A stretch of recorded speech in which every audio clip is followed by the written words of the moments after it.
నేను పరలోకం పోవాలి. ఏంటిది? మతం మతం మతంలో పడి ఉంటే అలాగే ఉంటావు. కానీ నీ రాజు ప్రతినిధి నువ్వు నడుస్తూ ఉంటే నీకు ఎలా ఉండాలి తెలుసా?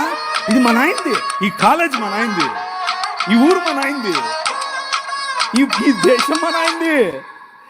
ఆ ఫీలింగ్ వేరు. సుప్రీంకోర్టు మెట్లెక్కితే నేను సుప్రీంకోర్టులో ఒక బిల్ వేసాను, ఒక రిట్ పిటిషన్ వేసాను. అంటే భారతదేశం మొత్తంలో కూడా యాంటీ కన్వర్షన్ బిల్ పెట్టాలి అని ఒకడు పెట్టాడు విద్యార్థి అని. వాడికి వ్యతిరేకంగా నాకు సుప్రీంకోర్టు జడ్జి అడిగాడు, నీ లాయర్ అంటే ఎవరు లాయర్ లేరు సార్, నేనే అన్నాను. ఏంట్రా నువ్వే మాట్లాడుకుంటావు? మా నాయనది సుప్రీంకోర్టు. అర్థమైందా మీకు? మా నాయనది, మై కింగ్ స్టిల్ లివ్స్. నా రాజు ఇంకా బతికే ఉన్నాడు. ఎవరికి భయపడింది నేను? ఆ కాన్ఫిడెన్స్ వేరు, ఆ లైఫ్ స్టైల్ వేరు. నువ్వు